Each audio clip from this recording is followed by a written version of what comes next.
नमस्कार, हम अफरोज। दोपहर 3 बजे के भोजपुरी समाचार में स्वागत बा। सबसे पहले प्रमुख समाचार।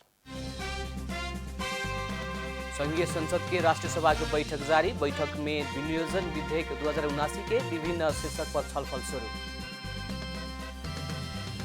कानून प्रधान न्यायाधीश बोलावल न्याय परिषद के आकस्मिक बैठक। काठमाडौँ जिला अदालत के न्यायाधीश से डील कैल ऑडियो सार्वजनिक। नेपाल नागरिक उड्डयन प्राधिकरण आ वायु सेवा संचालक बीच सहमति। सवेरे 11 बजे बाद सब आंतरिक उड़ान नियमित। रेलवे कामदार सबके मांग के विषय में समझौता करेला बेलायत के प्रधानमंत्री। जोनसन तैयार। लंदन भूमिगत स्टेशन बंद भइला बाद वैकल्पिक रास्ता खोजल जा रहा। ऑस्ट्रेलिया विरुद्ध के एक दिवसीय क्रिकेट श्रृंखला श्रीलंका द्वारा कब्जा।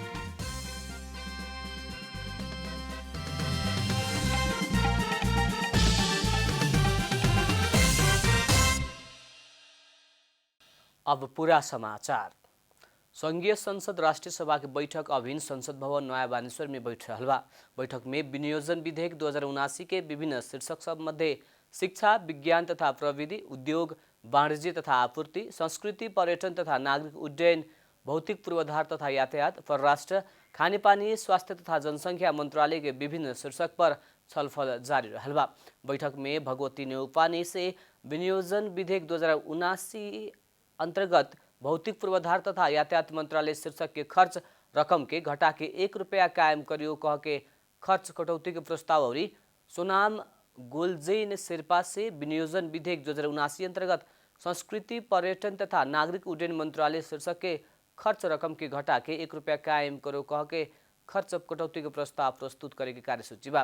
वैसे भौतिक पूर्वाधार तथा यातायात मंत्री रेणु कुमारी यादव से रेलवे विधेयक 2079 और स्वास्थ्य तथा जनसंख्या मंत्री विनोद खतेवड़ा से कोविड-19 संकट व्यवस्थापन विधेयक 2078 सभा समक्ष पेश करे के कार्यसूची बा। न्यायाधीश आ अधिवक्ता बीच के रकम लेनदेन के ऑडियो बाहर भइला संगे ही कानून प्रधान न्यायाधीश न्याय परिषद के आकस्मिक बैठक बोलौले बानी। परिषद के बैठक अभी कुछ देर में बैठ रहल बाटे। सिविल सहकारी के पूर्व अध्यक्ष इच्छाराज तामाङ के धरौटी में छोड़े के और ओकरा खातिर 2 करोड़ घूस देवे के विषय में नेपाल बार एसोसिएशन के पूर्व कोषाध्यक्ष रुद्र पोखरेल काठमाडौँ जिला अदालत के न्यायाधीश राजकुमार कोइराला संगे डील कैल ऑडियो सार्वजनिक भइल बाटे। ऊ ऑडियो टेप में तत्कालीन समय में नेपाल बार एसोसिएशन में कोषाध्यक्ष रहल पोखरेल काठमाडौँ जिला अदालत के न्यायाधीश राजकुमार कोइराला के संपर्क करके 2 करोड़ घूस लेवे के और ओह वापत इच्छाराज के धरौटी में छोड़े के आग्रह कैले बाड़न। बातचीत के क्रम में अधिवक्ता पोखरेल सिविल सहकारी के पूर्व अध्यक्ष इच्छाराज तामाङ के धरौटी में छोड़े के आग्रह करत 10 करोड़ रुपया रकम प्रस्ताव कैले बाड़न।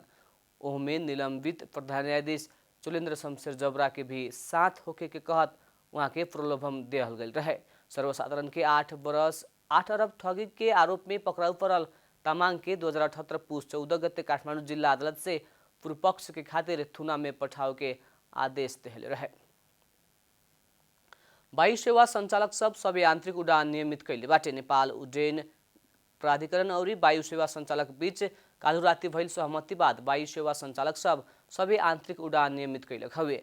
वायु सेवा संचालक संघ अभिन्न सवेरे 11 बजे बाद सबै उड़ान संचालन करे के जनौले रहे। प्राधिकरण के महानिर्देशक प्रदीप अधिकारी प्राधिकरण से हवाई सेवा अत्यावश्यक भइल कहत उड़ान बंद करके संचालक सबके पकड़ाउ पूर्जी जारी करत वायु सेवा संचालक अनुमति ही खारिज करे के बतावला संगे वायु सेवा संचालक सब उड़ान नियमित करे के भइल हुए। मगर के प्राधिकरण जारी कैल जहाज के बेस व्यवस्थापन निर्देशन विरुद्ध वायु सेवा संचालक सब आंदोलन करे के चेतावनी देहले रहे। भोजपुरी समाचार में अब छोड़ विश्राम।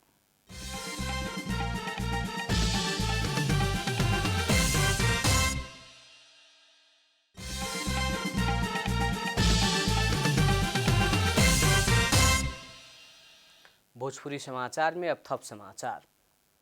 बीतल वैशाख में संपन्न भइल स्थानीय तह के निर्वाचन में कुछ स्वतंत्र उम्मीदवार सबसे जीत हासिल कैला बाद अभिन्न आवेला संघ और प्रदेश के निर्वाचन के खातिर काठमाडौँ से बहुते जने स्वतंत्र उम्मीदवारी की घोषणा कैले बाटे। स्थानीय तह निर्वाचन में स्वतंत्र उम्मीदवार के जीत से अब के संसदीय निर्वाचन में भी प्रभाव पार सके के विश्लेषण शुरू हो चुकल बा। अभी तक ले संसदीय निर्वाचन के मिति घोषणा नहीं भइल, लेकिन भी संसदीय निर्वाचन में स्वतंत्र उम्मीदवारी देवेवाला की संख्या बढ़ रहा बा। पत्रकारिता क्षेत्र से विश्राम लेहत कार्यक्रम प्रस्तुता रवि लामिछाने मंगर के राष्ट्रीय सभागृह से राष्ट्रीय स्वतंत्र पार्टी के रूप में नया पार्टी की घोषणा कैले बाड़न। वैसे विवेकशील के पूर्व नेता पुकार बम, विवेकशील के ही पूर्व नेत्री रंजू दर्शना, पूर्व प्रधानमंत्री डॉक्टर बाबूराम भट्टराई की पुत्री मानुषी भट्टराई, पूर्व डीआईजी रमेश खरेल, सुमन सोयामी, मुकुन्द घिम्रे लगायत सब काठमाडौँ में स्वतंत्र उम्मीदवारी देवे की घोषणा कैले बाटे। रंजू दर्शना काठमाडौँ 5 से उम्मीदवारी देवे की घोषणा कैले बाड़ी। पुकार बमौरी रमेश खरेल काठमाडौँ क्षेत्र नंबर 1 से निर्वाचन लड़े के भइल बाटे लोग। इससे पहले गगन थापा जीतल काठमाडौँ 4 से, राधा पोखरेल स्वतंत्र उम्मीदवारी घोषणा कैले बाड़ी। पूर्व डीआईजी रमेश खरेल अपन नेतृत्व में निर्वाचन आयोग में नेपाल सुशासन पार्टी दर्ता करौले बाड़न। यद्यपि वहाँ के पिछला दिन में खरेल स्वतंत्र रूप से जम्मा होके लागल बाड़न। काठमाडौँ उपत्यका में पिछला समय कुछ दिन एने हैजा के बीमार सब मिलल बाटे। उपत्यका में हैजा के बीमार मिलने लागला बाद निमन संकेत ना भइल कह के डॉक्टर लोग सतर्क अपनाव खातिर आग्रह कैले बा। शुक्रराज ट्रॉपिकल तथा सरुआ रोग अस्पताल में विफे के भर्ना भइल एक परिवार के 2 जन में इतवार के हैजा संक्रमण पुष्टि भइल रहे स्वास्थ्य तथा जनसंख्या मंत्रालय जनौले बा। इतवार के झाड़ा पखाला के लक्षण देखा के बाद अस्पताल पुगल ऊ 2 बीमार लोग हैजा के जीवाणु मिलल लगत्ते काठमाडौँ उपत्यका में हैजा फैल चुकल डॉक्टर लोग के आशंका बाटे। वही दिन से अस्पताल भर्ना भइल थप 3 जने के एंटीजन परीक्षण कैला पर हैजा पॉजिटिव देखल गई रहे। शुक्रराज ट्रॉपिकल तथा सरुआ रोग अस्पताल में पिछला कुछ दिने ने दैनिक 10 से 22 जने तक झाड़ा पखाला के बीमार सबके इलाज हो रहा बा। बीतल 3 महीना में ही 4 से 25 जने झाड़ा पखाला के बीमार सबके उपचार भइल अस्पताल जनौले बा। अब आर्थिक समाचार।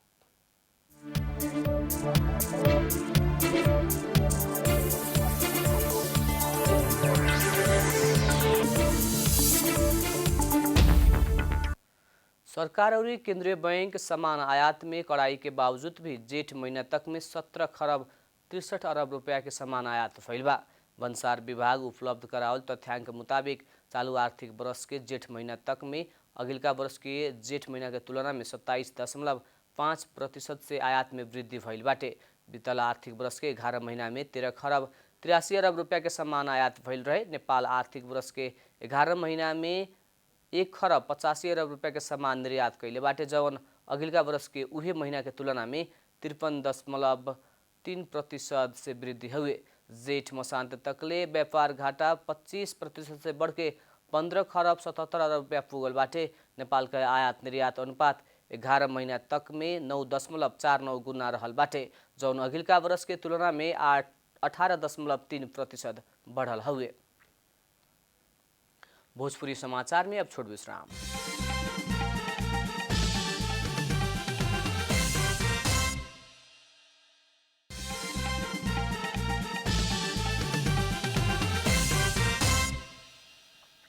भोजपुरी समाचार में अब अंतर्राष्ट्रीय समाचार। बेलायत के प्रधानमंत्री बोरिस जोनसन रेलवे कामदार सबके मांग के विषय में छलफल करके समझौता करे खातिर अपना सब तैयार रहल प्रतिक्रिया देहले बानी। बेलायत में रेलवे कामदार सबके नेटवर्क से कईल 3 दशक एने के बड़का हड़ताल से अस्त व्यस्त बनला बाद प्रधानमंत्री जोनसन समझौता करे खातिर तैयार भइलन हुए। इससे पहले आकस्मिक बैठक बैस के निर्णय करे के वहाँ के बतौले रहनी। रेलवे कामदार सब तलब भत्ता वृद्धि और अपना सबके जागीर सुरक्षित करे के मांग करत हड़ताल आह्वान कैले रहे। रेलवे के यात्री के हड़ताल में हजारों के सहभागिता रहे। रेल और लंडन भूमिगत स्टेशन बंद भइले बाद आदमी सब वैकल्पिक मार्ग खोज खातिर बाध्य भइल वहाँ के संचार माध्यम सब जनौले बा। अब खेलकूद समाचार।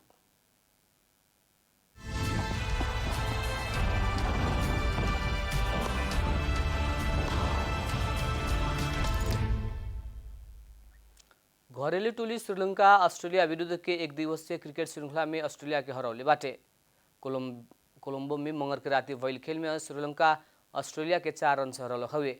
इस जीत संगे श्रीलंका 5 खेल के सीरीज 1 खेल आगे ही 3-1 से जीतले बाटे। श्रीलंका घरेलू भूमि में 20 बरस के बाद ऑस्ट्रेलिया विरुद्ध के 1 दिवसीय सीरीज जीतलक हुए। श्रीलंका से देहल 259 रन के लक्ष्य पीछा कैल ऑस्ट्रेलिया 50 ओवर में ऑल आउट होकर 254 रन ही बना सकल। ऑस्ट्रेलिया के खातिर डेविड वार्नर 99 रन के अर्धशतकीय इनिंग खेलन। ओकरा से पहले बैटिंग कैल श्रीलंका 49 ओवर में ऑल आउट होकर 258 रन बनौले रहे। अंत में प्रमुख समाचार फिर एक बेर। संघीय संसद के राष्ट्रीय सभा की बैठक जारी। बैठक में विनियोजन विधेयक 2079 के विभिन्न शीर्षक पर छलफल शुरू। कानून प्रधान न्यायाधीश से बोलावल न्याय परिषद की आकस्मिक बैठक। काठमाडौँ जिला अदालत के न्यायाधीश से डील कैल ऑडियो सार्वजनिक। नेपाल नागरिक उड्डयन प्राधिकरण और वायु सेवा संचालक बीच सहमति। सवेरे 11 बजे बाद सब आंतरिक उड़ान नियमित। रेलवे कामदार सब के मांग के विषय में समझौता करला बेलायत के प्रधानमंत्री जोन्सन तैयार। लंदन भूमिगत स्टेशन बंद भइला बाद वैकल्पिक रास्ता खोज रहल। ऑस्ट्रेलिया विरुद्ध के एक दिवसीय क्रिकेट श्रृंखला श्रीलंका द्वारा कब्जा।